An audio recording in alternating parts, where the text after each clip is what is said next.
Bismillahirrahmanirrahim. Assalamualaikum warahmatullahi wabarakatuh. Selamat berjumpa lagi dengan saya di video pembelajaran kimia. Dan di video kali ini kita akan membahas materi mengenai kesetimbangan kimia.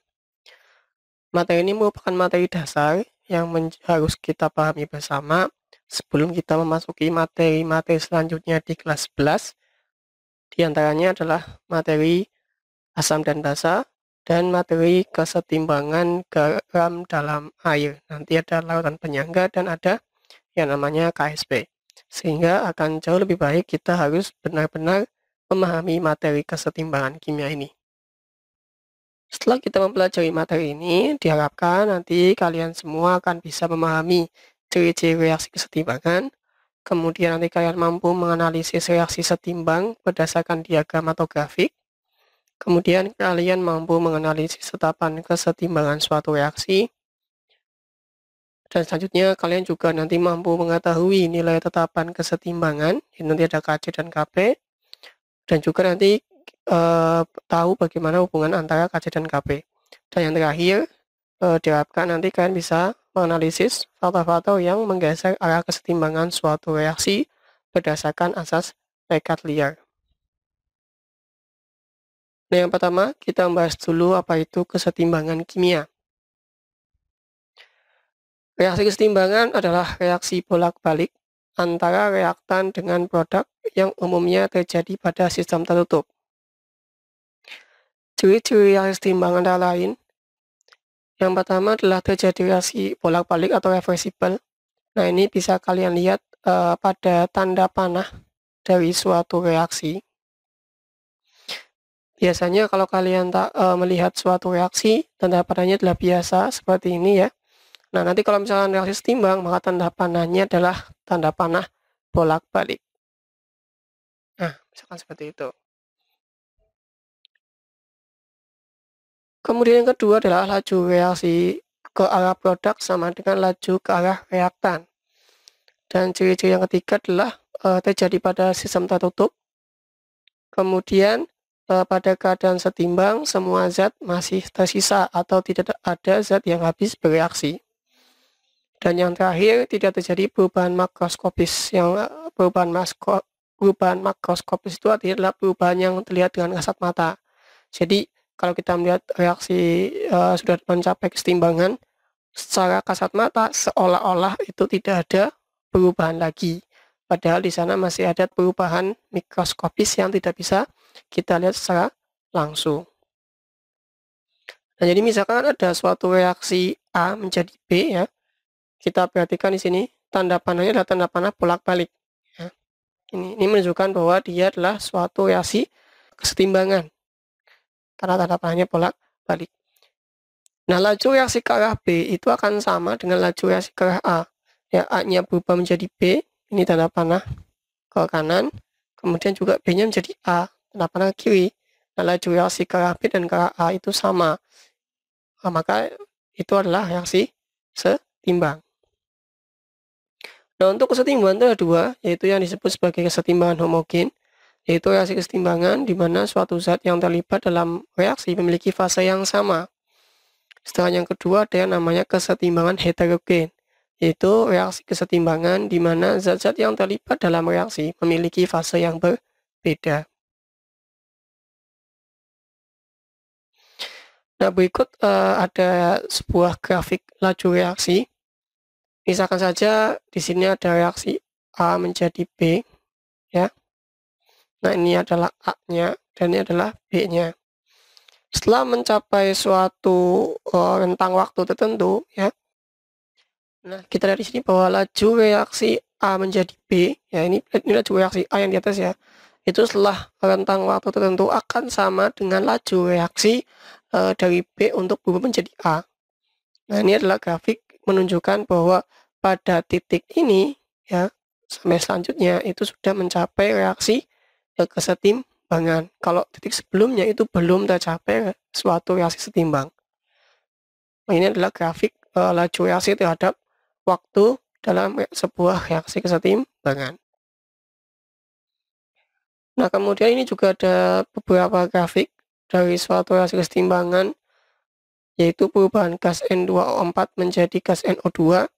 Nah, jadi dalam sebuah reaksi kesetimbangan itu bisa tercapai 3 keadaan. Yang pertama adalah keadaan di mana setelah terjadi reaksi kesetimbangan atau ketika reaksi itu sudah mencapai titik kesetimbangan, konsentrasi reaktan ya itu masih lebih tinggi daripada konsentrasi produk. Tapi di sini sudah konstan, tidak ada perubahan lagi. Nah, keadaan yang kedua adalah ketika suatu reaksi itu setelah mencapai keadaan setimbang, konsentrasi reaktan itu lebih rendah daripada konsentrasi produk. Tetapi selama tidak terjadi perubahan konsentrasi lagi ya, ini sudah konstan konsentrasinya, berarti dia sudah mencapai keadaan setimbang. Nah, keadaan ketiga yaitu ketika suatu konsentrasi reaktan dan konsentrasi produk itu akan mempunyai jumlah yang sama setelah beberapa rentang waktu tertentu. Ini juga dia menunjukkan bahwa reaksinya sudah mencapai kesetimbangan ya. Kita lihat konsentrasinya ini sama begitu ya. Nah, jadi ada 3 keadaan suatu reaksi bisa mencapai keadaan setimbang. Kemudian kita akan membahas tentang hukum kesetimbangan. Hukum kesetimbangan atau K menyatakan bahwa dalam keadaan setimbang, hasil konsentrasi zat-zat hasil reaksi dipakatkan dengan koefisiennya dibagi dengan hasil kali konsentrasi zat-zat bereaksi dipangkatkan koefisiennya akan mempunyai nilai yang tetap. Contoh, di sini ada suatu reaksi Ma ditambah Nb menjadi Pc dan Qd. Ya. Di sini M, N, P, dan Q merupakan koefisien ya.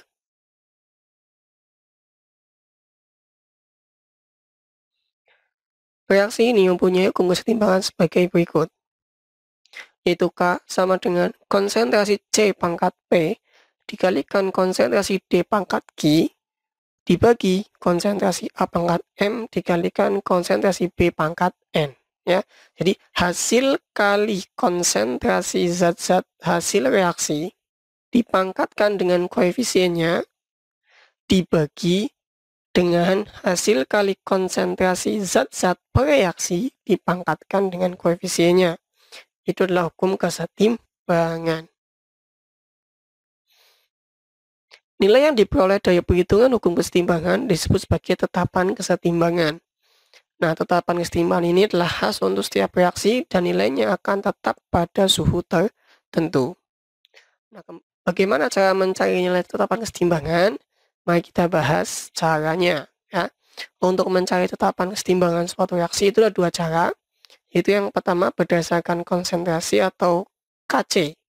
Nanti yang kedua ada berdasarkan tekanan parsial gas.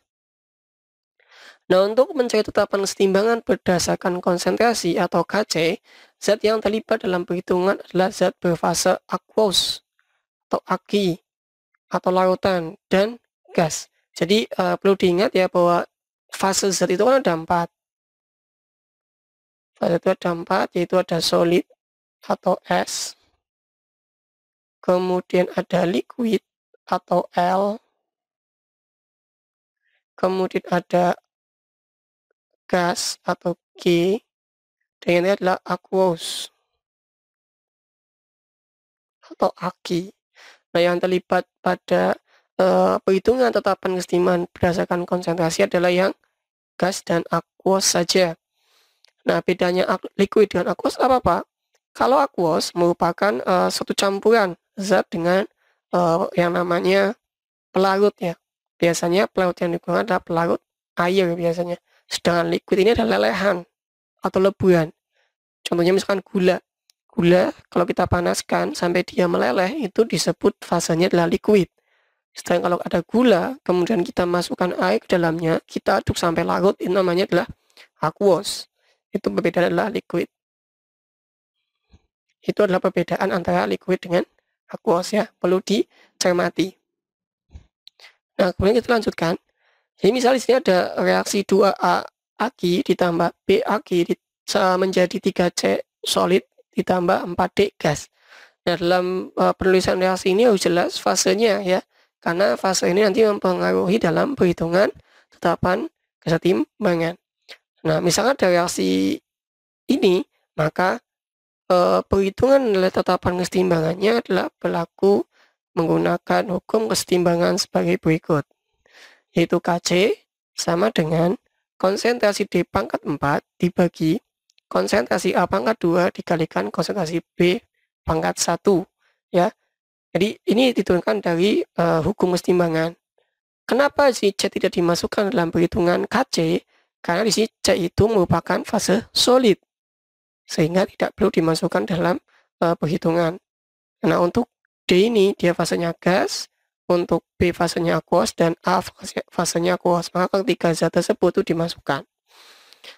Adalah rumus dari Kc. Jadi poinnya adalah diperhatikan fase zatnya ya, yang terlibat hanya fase aqueous dan fase gas saja. Nah, yang kedua adalah berdasarkan tekanan parsial gas atau disebut dengan Kp. Nah, kalau pada Kp, zat yang terlibat dalam perhitungan adalah zat yang berfase gas saja. Oke, contohnya ada reaksi A gas ditambah 2B gas menjadi 2C gas ditambah 2D gas. Di sini semuanya berfase gas. Oleh karena itu, dalam perhitungan Kp kita masukkan semua zatnya. Rumus Kp sedikit berbeda dengan Kc. Kalau pada Kc yang digunakan adalah konsentrasi zatnya, sedangkan pada Kp yang digunakan adalah tekanan parsialnya, ya. Oleh karena itu, kalau pada reaksi yang ada di situ, ya, Kp-nya adalah tekanan parsial C pangkat 2 dikalikan tekanan parsial D pangkat 2 dibagi tekanan parsial A pangkat 1 dikalikan tekanan parsial B pangkat 2. Nah, untuk koefisien tetap sama, ya, dia digunakan sebagai pangkat. Nah, tetapi yang digunakan adalah tekanan parsial gas, bukan konsentrasi. Nah, bagaimana mencari tekanan parsial masing-masing gas? Contohnya, misalkan saya mau mencari tekanan parsial gas A, rumusnya adalah mol A dibagi mol total gas kalikan P total. Ini biasanya di soal sudah diketahui P totalnya berapa dan jumlah mol masing-masing zatnya, ya. Jadi kalau misalkan mencari tekanan parsial gas B, nanti mol B dibagikan mol total gas dikalikan P total. Kalau mau mencari tekanan parsial dari gas C gimana? Ya berarti mol C dibagi mol total gas kalikan P total. Untuk D juga sama seperti itu ya. Nah, di sini perlu dicermati bahwa konsentrasi zat atau tekanan parsial zat yang digunakan nanti adalah konsentrasi zat pada saat keadaan setimbang. Nah, ini biasanya sering dilupakan atau sering terlupa oleh para siswa, sehingga dalam perhitungan tetapan kesetimbangan tuh sering keliru, ya.